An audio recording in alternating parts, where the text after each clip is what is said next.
This game I showed on my YouTube channel. I recommend you watch that video for more context. But I pinned a comment by Alex Dings. Oh, cool. 14 Domino. Thanks for letting me know. Oh, you're answering Mopo. Jesus, I'm just missing all of Mopo. Mopo, if I miss your thing again, like, feel free to, I mean, feel free to like throw shade at me in the chat or just repeat yourself because I don't intend on missing anybody's chats. But yeah, you go to your user settings, secret features. Other people have already answered you because I'm bad at being a streamer. Anyways, I have unlimited self-deprecating comments now that I'm done with that game. But yeah, this is a game 23 of Albany, the last game of the tournament. Me and Jason Lee were playing for second place, and I ended up winning. Mainly, I think the reason I won is because he took 8 minutes and 11 seconds on this play, and then at this play had 11 minutes left out of 25, and it was just too much pressure. Like the time pressure probably got to him. Mopo, oh my god. I I don't know. That's a terrible thought that anyone would ever do that. Oh, Jason, what's up, dude? This is my opponent. He thinks that he time pressure didn't get to him, is what I apparently am reading from what he's saying. Do you have your racks? We can enter your racks.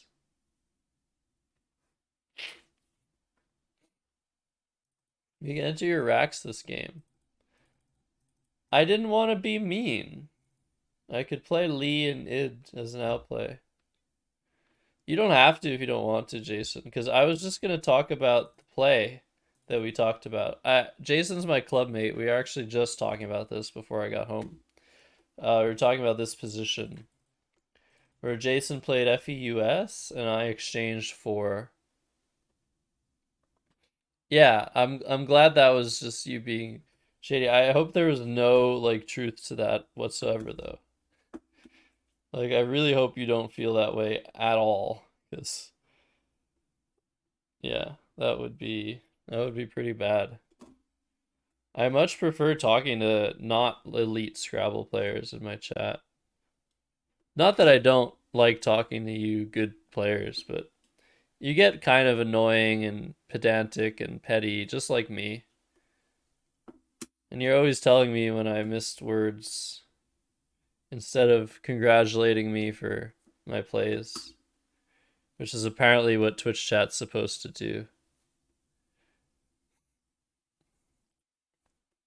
Shallow and pedantic. Pre-designating blanks is huge BM. Chat, I didn't really get annoyed with you. So, me and Strategy talked about this position for like 2 or 3 hours today. And the reason this arose is because on my YouTube video, a top German player, I think current German Scrabble champion Alex Dings, um, commented that in my video, I was like, oh, I could play something like Inner and set up QI, but that's not gonna work. He's gonna play there like all the time, and so I'd rather just exchange my Q. And he commented, you really shouldn't.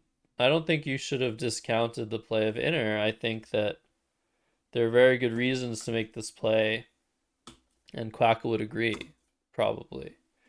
Which is really awesome because I don't think he ever really plays English Scrabble, but he has such a knack. He has such a good understanding of the game of Scrabble. I'm sure there's tons of overlap in German Scrabble versus English. But I wanted to respond to his comment, and I wrote a really long response to his comment, and I was ready to like answer, and I was like, oh, let me just pin his comment. and then answer it. And then when I clicked pin, my response disappeared. Like my whole TLDR response completely disappeared. And I was like, what the hell, YouTube? Like why does YouTube do that? Like at least in most other places, even if it makes your comment disappear, you can like control Z like undo and it'll bring it back. Or like press down key, like just down arrow and it'll bring back the comment. It's ridiculous. Like I couldn't believe it. So I decided I'd just like film my response to his comment.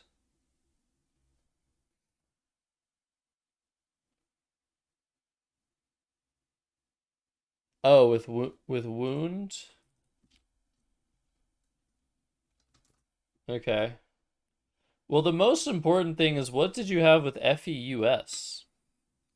Because this is an extremely important detail to the analysis that I'm about to bring you guys. Dona. Wow. Wow. Strategy, what do you think of that? Pendantic. Okay. Um Dan is annoying and pedantic and petty but not a pro. Well, you'll get there. You just keep it up. Um Congratulations for your wrong play. What? Oh yeah. Jellamocos. No, Binac acts like he's a top player. It's actually pretty impressive how the acts he's able to pull off. Even though he's like 1500. Has everyone noticed that the bonus square calling Super Scrabble makes no sense? What's wrong with it?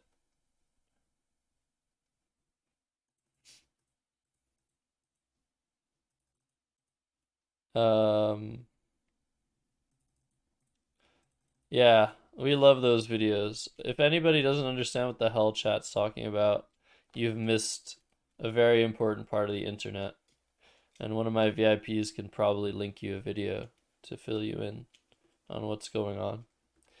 In any case, strategy, where are you? It should be darker. Yeah, but it's tough to, I don't know, it's tough to make that work. But I agree.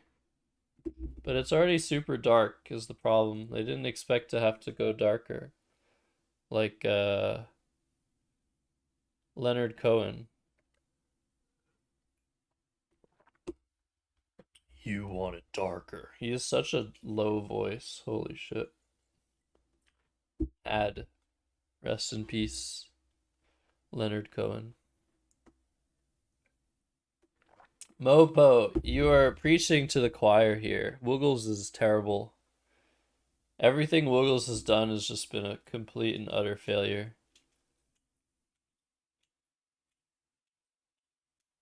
But do you think this should be in his range? I don't know. What would I do here instead of FEUS? FEUS seems fine. There are lots of E's left. Buds.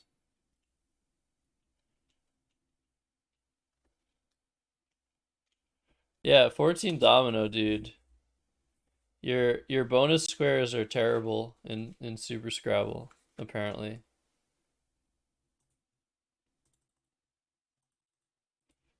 Jeez, you guys and your black swans. Okay. So here's the position. There are two plays. Ponish just made FEUS, which is really important. Um, and I can play inner. The hell am I doing? I can play inner, or I can exchange INQR.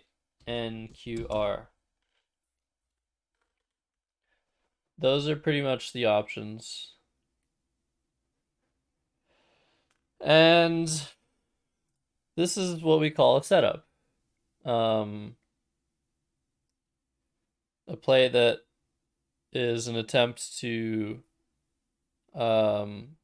use either a tile that you already have or tiles that you already have, or tiles that you want to draw next turn for a very nice score. So yeah, I'll get to that, Jason. Should I go get Strategy's book? Hold on.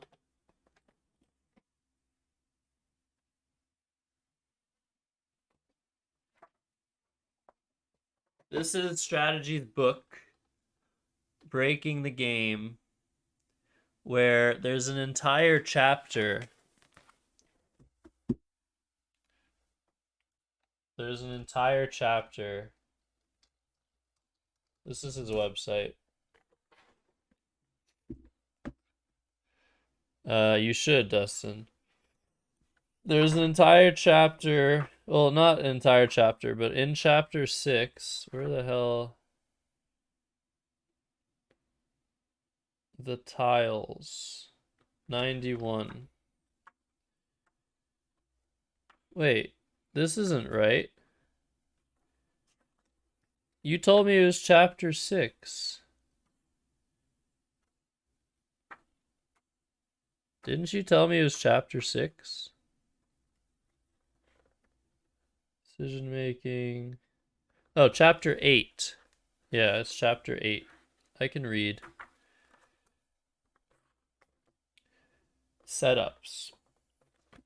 So setups are a really cool aspect of Scrabble. Let me read this. While some people react to everything life throws at them, successful people make things happen.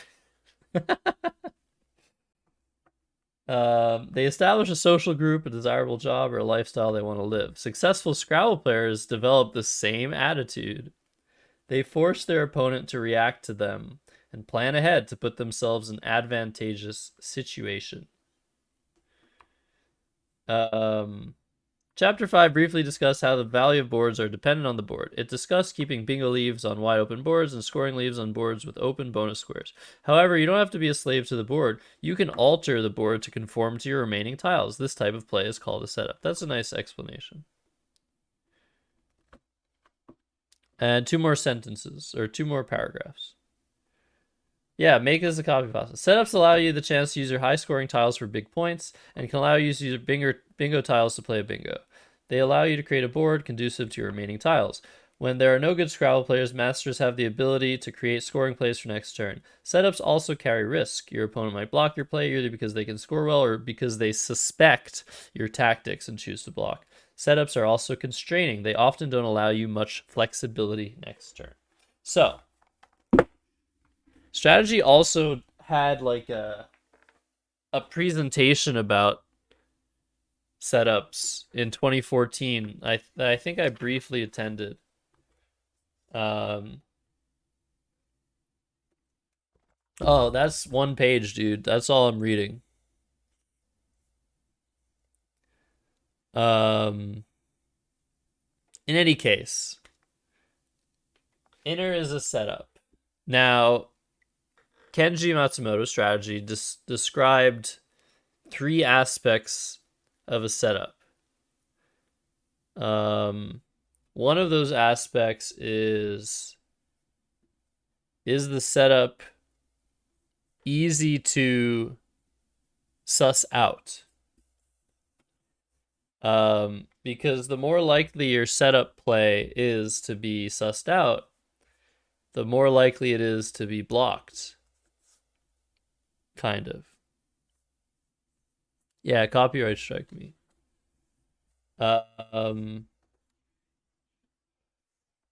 You could also have good recursive. I don't remember the other 2 aspects, to be perfectly honest. But anyways, I'm setting the stage here because setups are really cool. Not enough players make setups, which I think is changing. But for example, in 2019, I had like 3 games against Wander 15 Will Anderson where I just was constantly making setups. It was a lot of fun.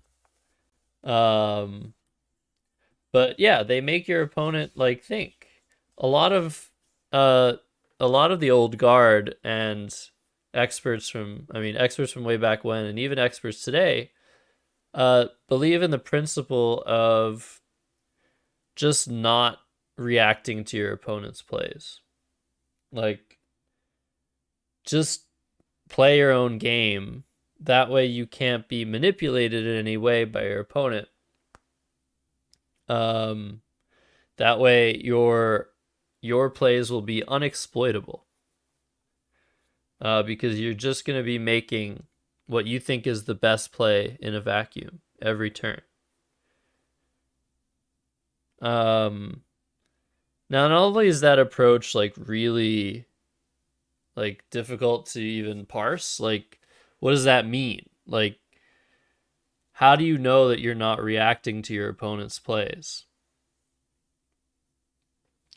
Um, and two, yeah, like if I play the word inner, I really hope that you, if you're like an expert player, you understand that this pretty much has to be a setup.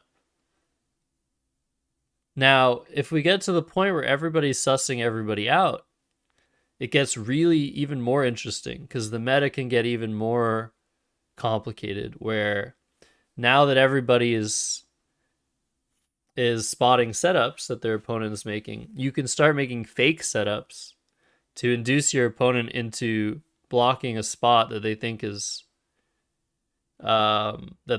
dangerous when it actually isn't at all. So you can like make diversions. It's really really confusing but awesome. Um, do I ever make yeah? So Mopo just said, do you ever make a false setup? Uh, I've done it before.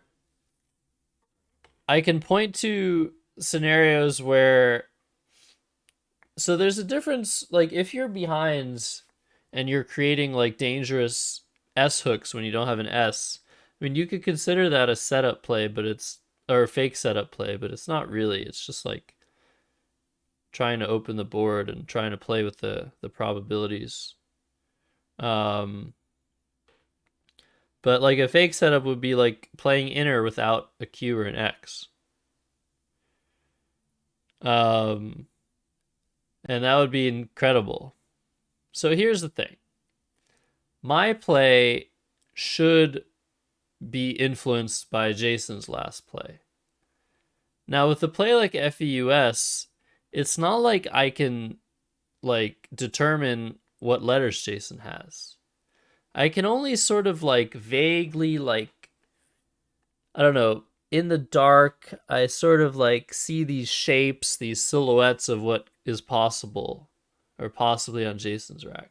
Sometimes I have like little bits of like eureka of like, oh, I think Jason is holding a U, or I think Jason is holding a blank with this play of FEUS. So I can start thinking about, okay, what are the letters most likely on Jason's rack?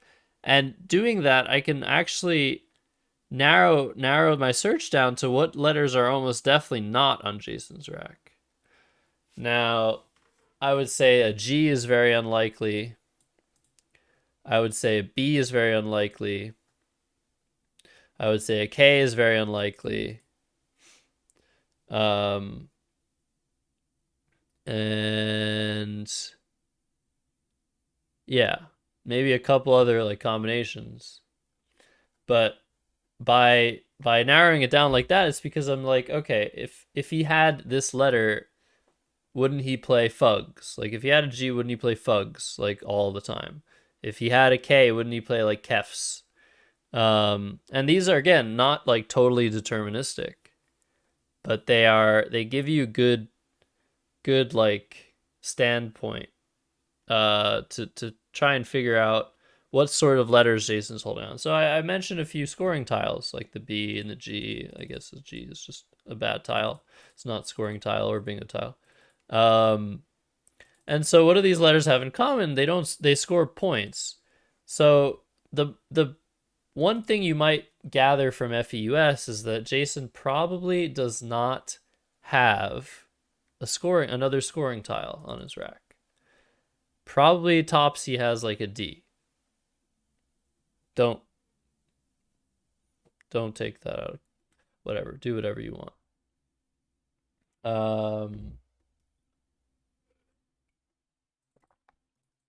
Why it just seems like he would so often be able to score more points with these scoring tiles. Like, for example, an M will score 6 more points. Potentially worth it playing Fems, keeping a U. Potentially not. So this is sort of like, this is what we call sort of range finding. And why is this important? Well, if I'm going to make a play like inner, I definitely don't want Jason to have an X or a Z or a K or a CH or anything that's going to hit this spot really hard. And so I can start thinking about the fact that he probably doesn't have those letters, and it would reassure me and make my play even stronger. You always do palm readings.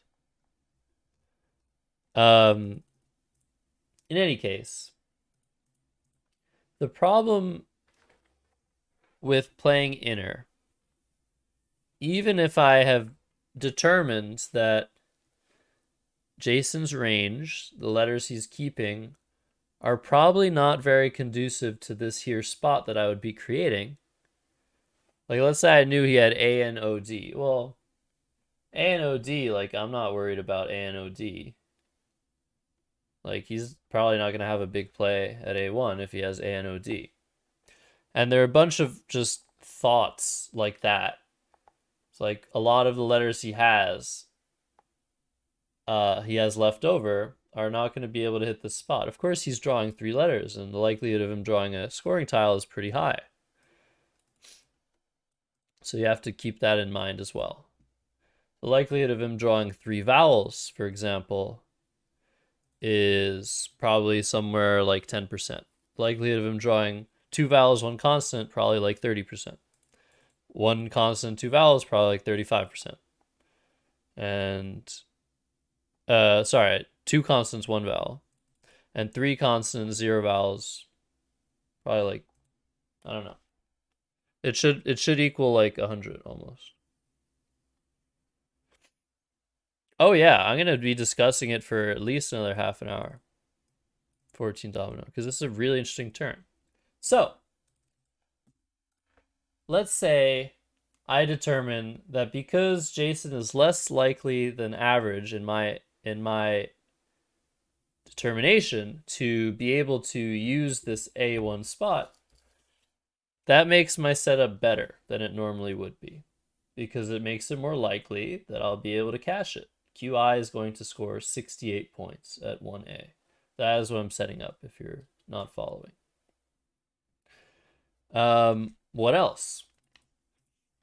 Is my setup stealthy?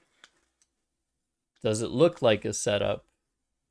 And if so, how likely does it make Jason to want to block even if he has potentially better plays elsewhere?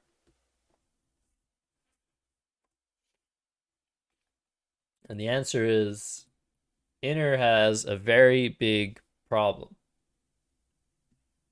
Inner has 2 anagrams.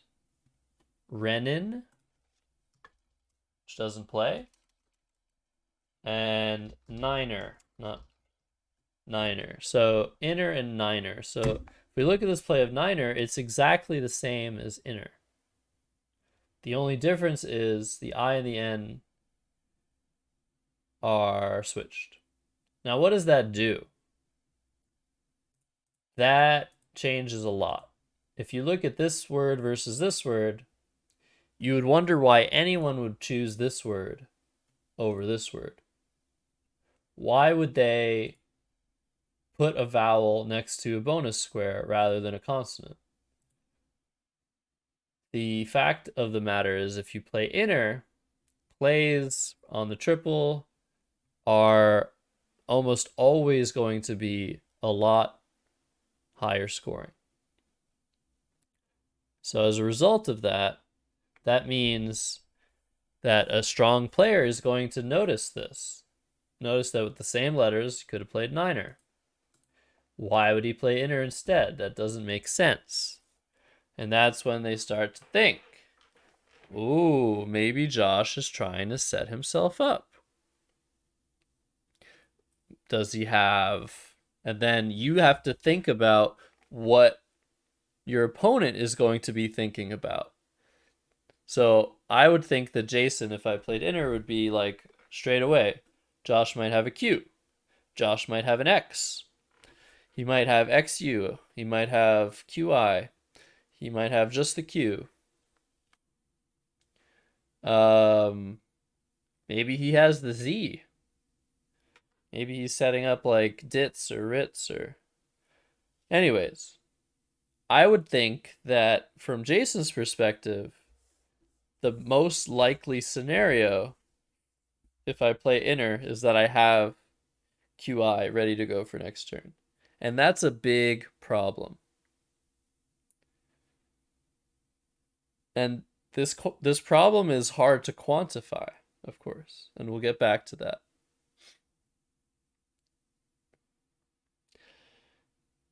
I agree, Austin, that inner is not the right play. However, if you think that I'm talking about this position longer than you would expect someone to talk about a Scrabble position, I talked about this position with Grandmaster Strategy, Kenshi Matsumoto, for hours earlier today, due to the comment on my YouTube video. The comment made me like rethink, like, oh, maybe I should have considered inner. Maybe I should have played inner. And so if I run a simulation of these two plays, inner is going to do better. And why is inner doing better? Well, it's numbers. So if we look at the details box,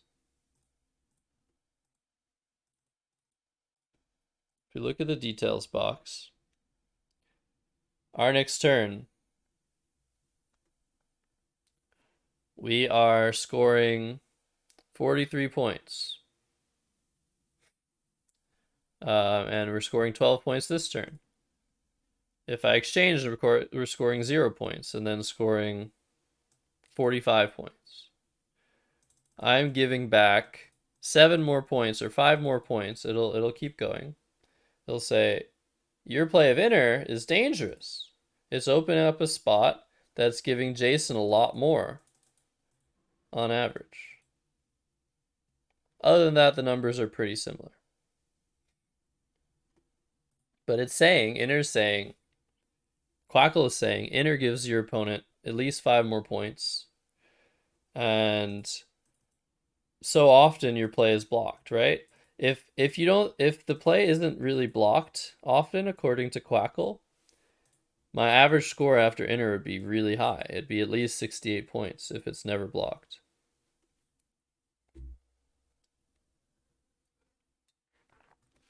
So let's back up a little bit. I started talking about a human approach to this position, and now we're talking about a computer's approach. Do you notice the difference? I'm not talking about what my opponent might be thinking, what I'm thinking my opponent might have. I'm not talking about any of those things. Quackle has no idea. And there's only a way to approximate what might be the case. If I wanted to determine how likely it is that my setup gets blocked, I need some numbers. Now, the raw numbers are telling me after inner, Jason's been going 18%. That is very low compared to the reality of the situation.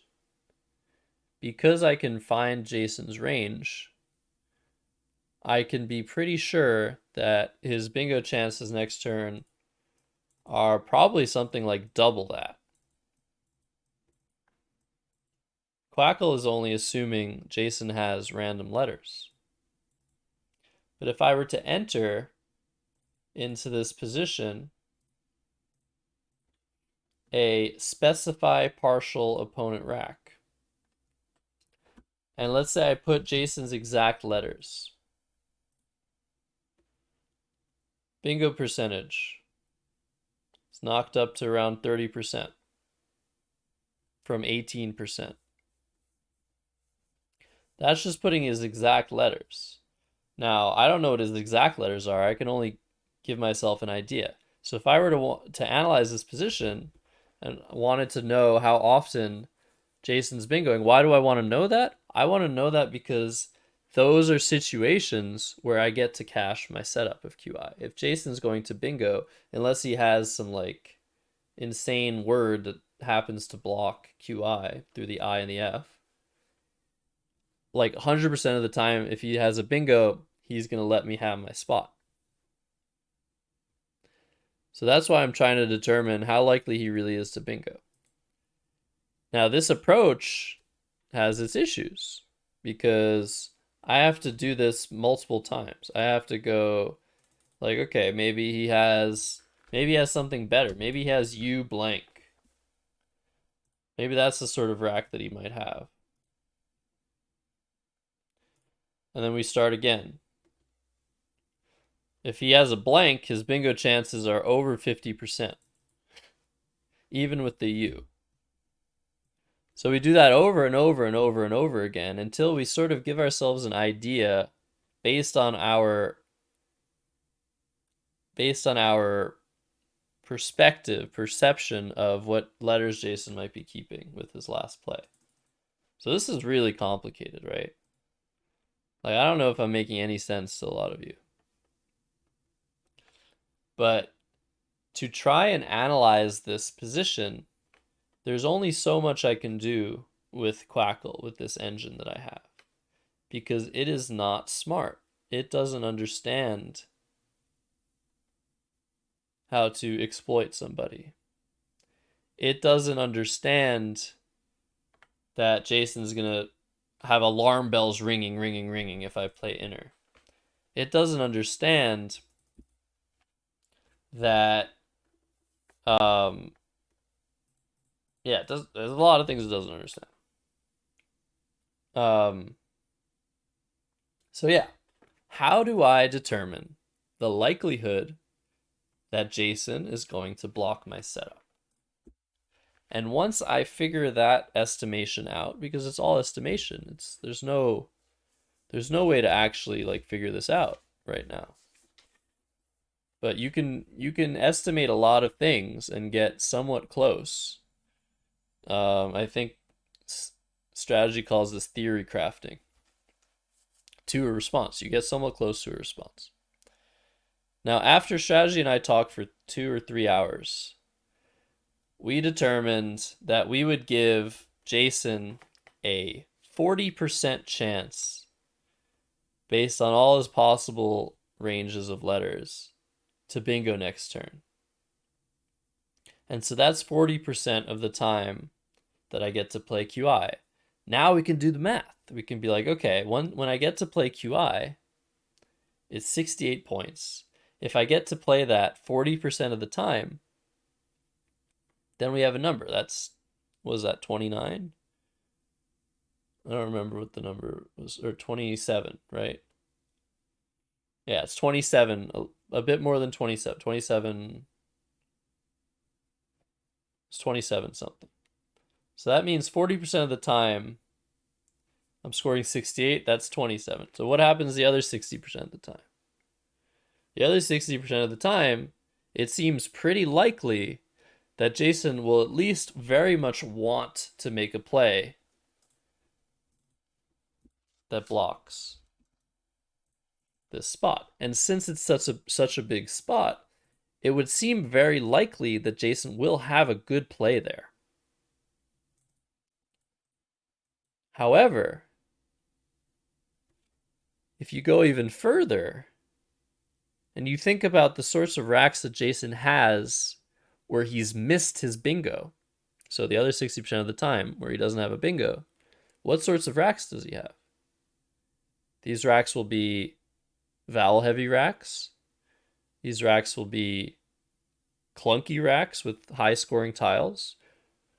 Vowel-heavy racks are very good because that means he doesn't really have many plays here. So if he does make a play here, he's likely to be sacrificing some points or some value. Clunky racks are terrible. If Jason has a clunky rack, I've often just given him a great spot. He could just have drawn the X. Just like that, he could score 56 points. Thanks a lot. Well done, you just screwed yourself. Right? He could have the K, score 45, 50 points. He could have drawn all those things. And so then you have to start calculating what I was saying earlier. What's the likelihood he's drawn 3 vowels? What's the likelihood he's drawn 3 consonants? Then you put those together and you think about the sorts of racks that he has. Let's say he's drawn E-I-A. So what's he going to do in this sort of position? You might think about. Of course, you can never do this in a game. You have 25 minutes per side. There's no way that I could do any of this. I've already spent probably 45 minutes just talking to you guys about this. In a game, it's all intuitive. Or not all, but as much as possible you want to do intuitively. You want to have a good idea of what the hell is going on and not have to like start writing out insane calculations that might be totally false.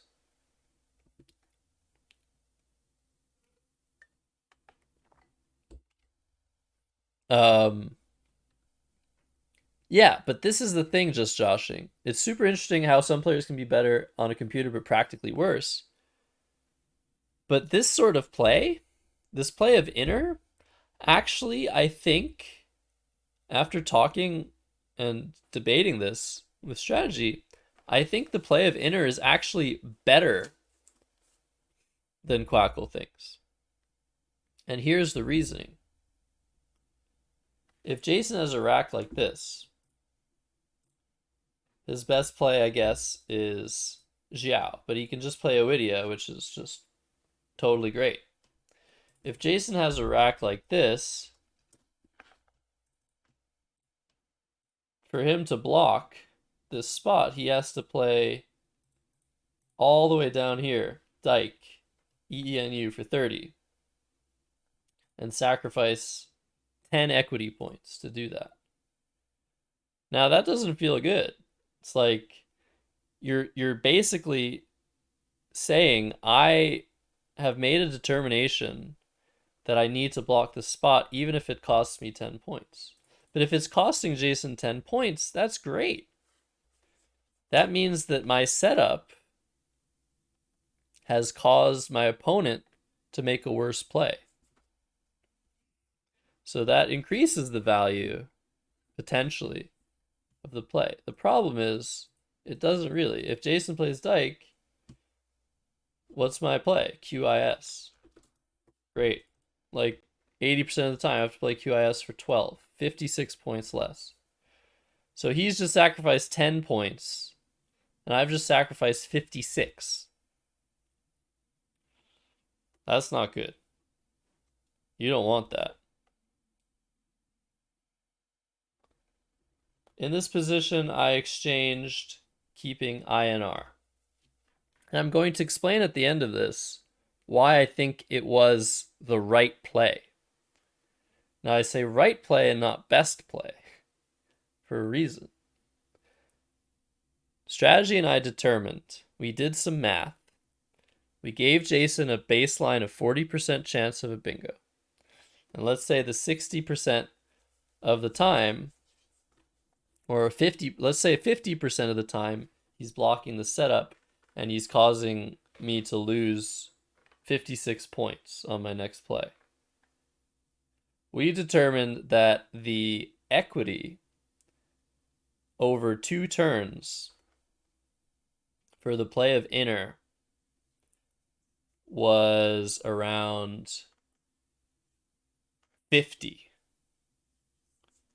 That means after 2 turns, I'm not scoring 50 points. I'm scoring an amount of points plus the leave that I have at the end of the 2 turns that equals 50 points. And we determined this based on Jason's response, based on my response to his response, and a bunch of other things. What else did we determine? Well, strategy actually thinks it's worse. Strategy thinks it's like 55 or something. He thinks that 2-turn, and we did just a shit ton of math. So just trust us. But strategy thinks it's like 55 over 2 turns. And the exchange, if we use the numbers we can get from Quackle, the exchange is worth probably 50 or so over 2 turns. So we determined that Inner was at least 5 points better, accounting for all of these things, accounting for the fact that Jason's just going to block. Like, whenever he can, he's going to block. But that's okay, because we can play QIS and we'll be okay. He's often sacrificed points. Now, here's where it gets ridiculous. Even if it were true that Inner was a better play, according to the numbers, which include estimations of how often the opponent is going to be able to block the setup, even if it were true that Inner is a better play when we adjust the numbers that way, it's still not the right play. Why is it not the right play? It's pretty simple. Momentum. This game, if you watch my YouTube video, was very particular. I opened with Wetley, and then Jason took over 8 minutes to make his first play of Carditis. Why did he take over 8 minutes? Because you see this rack, and you immediately assume there's a bingo with this E. And you look, and you look, and you look, and you look, and you look, and you can't find it. Then you're like, okay, well, I'll look for something else. But no, there has to be something, right? There has to be something. So you keep looking and looking and looking, and you don't find anything. Maybe you write down every single letter of the alphabet in an 8-letter alphagram just to see if you're really just not missing anything and there really is nothing through this E. Then you're like, okay, well, I have to look through the T. That's the next best thing. I mean, there's nothing through the W, nothing through the Y. You can determine that pretty quickly. So finally, after 8 minutes, Jason gave up on the E and played Carditis. Now, I was critical of this. I wouldn't want to take 8 minutes. I don't know that I wouldn't take 8 minutes, but that's a quarter of your, or that's a third of your time. Excuse me. Taking a third of your time on your first move is a recipe for disaster.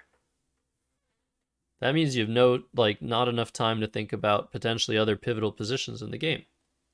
It's not like finding Carditis is like the difference between winning or losing. Whatever it is, it's a small, maybe up to 20 points, 20-point mistake, which 20 points can be significant. If there's a double-double through the E, you don't want to be missing that. But once you determine that you can't find a double-double, you should probably quickly play the bingo you see. That's a good point, Scott. In any case, he took 8 minutes on his first turn. I took 45 or 50 minutes on this turn, but whatever. Just after the fact. So I started playing quickly. He gave me just the letter I needed, played B. Groans, he played Banjo, and that was pretty easy. I played Durham, and of course, the tactics rule came true, and after Durham, I drew the Q. Now, if I play inner, I'm not saying that all of the times that Jason doesn't have a play lined up already, such as a bingo, I'm not saying that he's going to immediately make a play or very quickly make a play. But he's certainly in the, however, whatever percent it is, we determine 60% of the time that Jason doesn't have a bingo lined up or some other play, I guess, like WUZ or something that's like pretty obviously the best play. We determine that Jason is probably going to see this spot and play there relatively quickly. I don't want Jason to have an easy play. I don't want him to be like, oh, okay, set up, triple, boom. Because he's down to 12 minutes here. He's already used half of his time. So the value of me not changing the board, where the board is like kind of difficult to find like great plays on. So if you don't have a bingo, you might be searching for a while for a play. It's not guaranteed, of course. But this idea of complicating positions in situations where your opponent has a very, very severe time disadvantage is immeasurable. What in the fuck? Oh my god.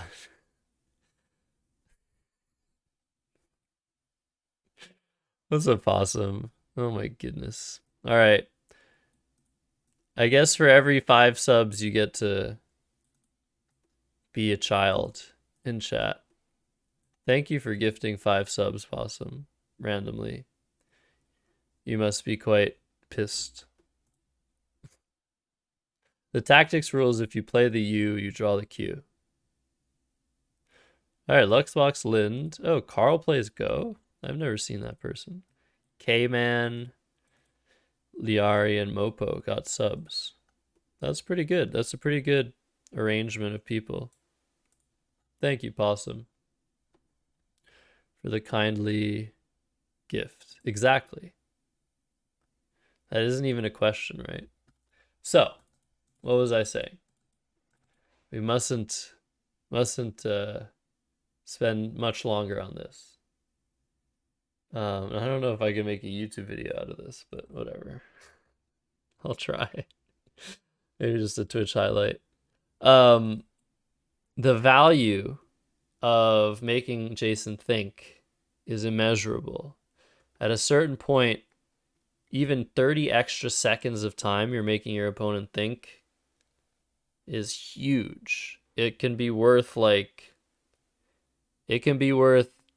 20 points every 30 seconds that your opponent has to think extra because they're having harder times finding their plays. Hey, Carl Plays Go was lurking and now is no longer lurking. Congrats on the sub. We love Go here. Go's the only more complicated board game than Scrabble, probably.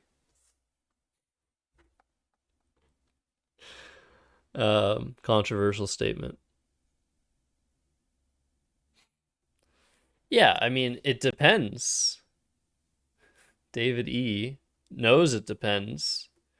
If you're down to 9 minutes after only half the game has gone by and you get into a close situation prior to the end game, yeah, you're probably gonna falter, man. But yeah, that's not what happened. What happened is also something that might happen when you time pressure someone is you just find your plays on their time, you make them very quickly, you draw into good plays, you continue to make good plays, apply the pressure, and then the game is just over because you draw very luckily into piglets. So this game was over, and I have no idea whether it was because I didn't leave Jason enough time to think, or just because that's how the cookie crumbled. But yeah, upon further analysis, even though this word or this play of inner is extremely sussable for Jason, and he's just almost always going to play there when he doesn't have a really, really good play elsewhere. Even if that were the case, the numbers still benefit the play of inner over my exchange, which is pretty incredible. So setups rule. But the reason for this coming up is because instead of me doing all of this analysis post game on the play that I made, I saw this play in the suggested play. Is like, oh, that's a cool idea, but it's not right. And the reason for that is because I just quickly determined in my head, A, that inner is extremely sussable, and B, I need to make complicated plays, not like transparent plays in this situation. My game plan here is not necessarily to make the best play, because sometimes doing that takes too long and allows opponent to think for too long. My goal here should be to make a good play very quickly. Whether or not that play is the absolute best play is really not that important. And that's one of the things that I was talking about earlier. There are players that just do extremely well because they play really quickly. They make good plays really, really quickly. I can point to Joey Krafchick. I can point to Matthew O'Connor. Who else is really fast? Probably a lot of the Pakistani kids are really fast. I think a lot of the Nigerian players are really fast. And the value of playing quickly is sometimes understated. Normally, I take it easy. Normally, I take it slow. I try to make the best play. But I have it in me, especially in situations where my plays are, or good plays are easy to find quickly, where it's hard to imagine a much better play. I can play quickly, and that's a benefit that is real. Because we're human beings and we need to think.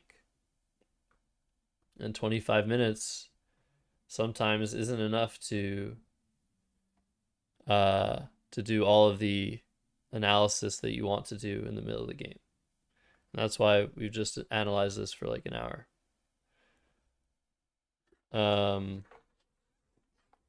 But yeah. So to Alex, really appreciate the comments. I always love feedback. I know that I can always analyze more, but specifically in situations where there's a cool play that is a good play, like inner, I should have recognized that it was a good play when I saw it in the options. And I should have talked about it, not for an hour, because I'm trying to make YouTube videos here as concise as possible. Jesus. But I should have mentioned it, because setups are cool, and talking about setups is interesting, especially when people are used to just like playing Scrabble and not really getting into the details of what they're doing and why. Just mentioning like small things here and there when there's something extremely deep to look at with so many facets and so many variables. These are the positions that are very easy to show people so that said people realize how fantastic the game of Scrabble is, how much there is to think about, all the intricacies, all the beauty. And yeah, that's what we want to show people really. Like I feel like 99% of the content is just like regular run of the mill Scrabble, which is great, it's beautiful, it's complex, it's strategic. Um but sometimes you just want to step back and be like, okay, this is really interesting. Let me tell you why this is really interesting. Let me give you my perspective on why this is interesting. Um, and yeah, I can analyze this position for another 6 hours and not come to a full conclusion about what the best play is.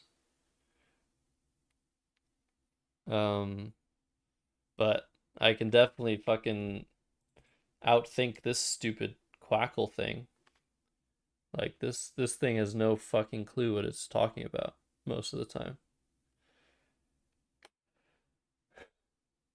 So Scott, to your point, also welcome in.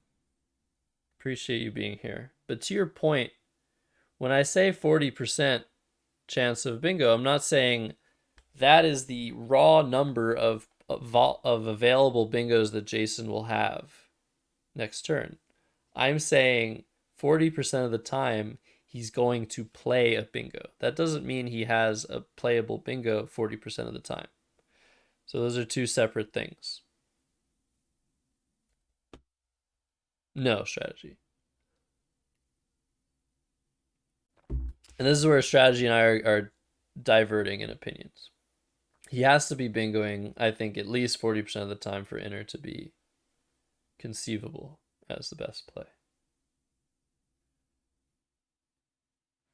Um, strategy in Austin, discussing strategy in a console game. Do you guys want to play a console game? I can do that. We can. I'm not in the mood to like think super hard. So we did, Scott. But that's just again, it's just an estimation. It's really just an estimation. I think the number that we actually came to is like 45%. We're just like, yeah, 40. There are some bingos that you might have that like score nothing that you'd rather play on the, like if you have a bingo with KA or KI after Inner, they're still talking about it.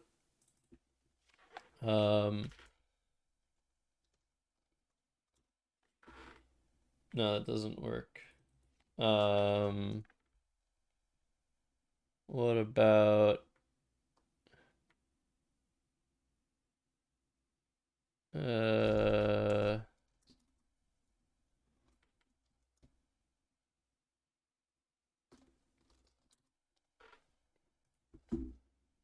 wait. Oh yeah, because I didn't play it. So if I play Inner and Jason has this rack, oh, he has flunking for 110. But it's honestly like,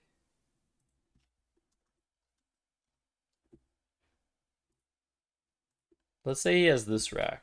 This is more reasonable. If Jason has this rack, he's 100% playing Gink.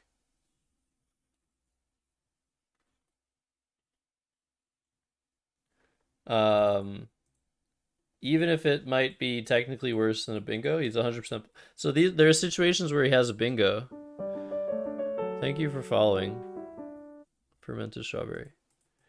There are situations where he has a bingo and it's just so much better to play here because of the setup potential. Yeah, strategy was starting to tell me like, oh, like Inner could keep like, you could have this rack um and play Inner.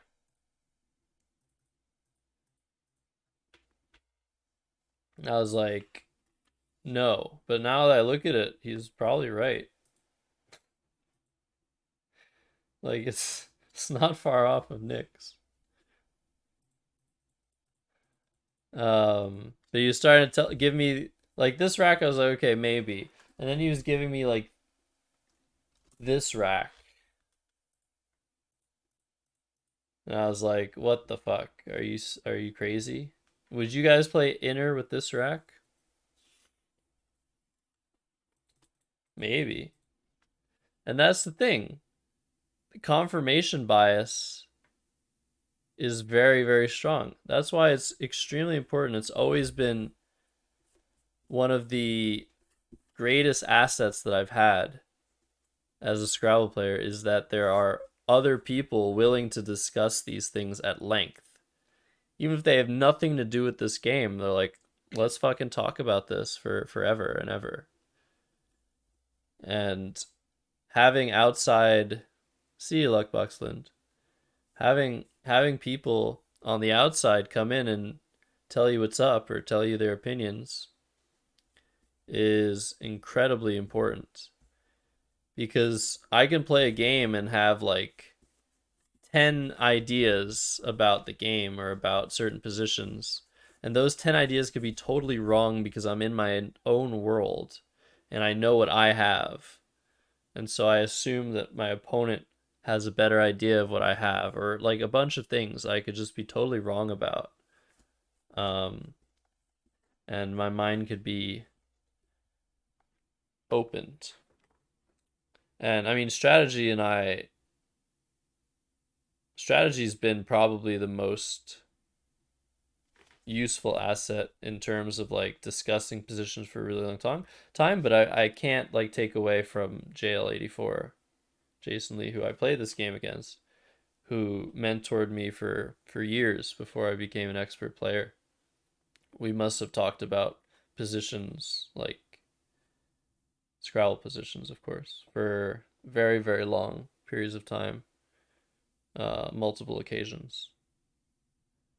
But I was usually more brief with Jason.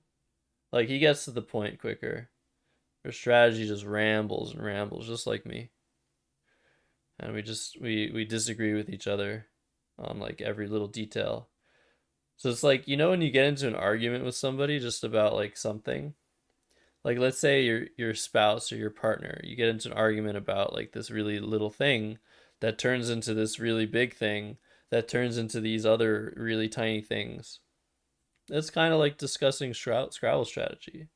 It's like you can't technically get anywhere, but the fact that you're bouncing off these ideas with people over and over again, that's the benefit. It's not the fact that we talked about one position for 2 hours.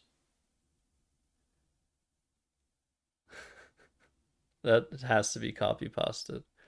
Like, it's not talking about one position for 2 hours that's going to make me better at Scrabble. It's talking about like 10 positions for like however long it is, because every position is different. Sussability of setups and momentum are almost never talked about, so this was really interesting, at least for a beginner like you. Awesome. Yeah, I'm glad you seem to have enjoyed this, because I know that I ramble a lot.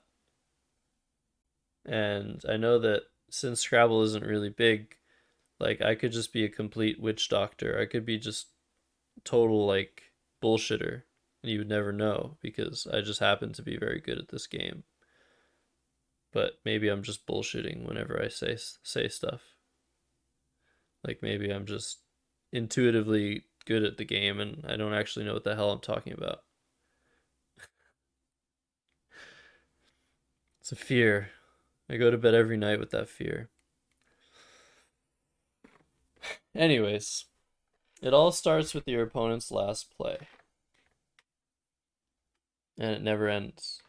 That's Scrabble. And that's what I have to say. Um, See, that was complete bullshit. What I just said there was like what does that even mean?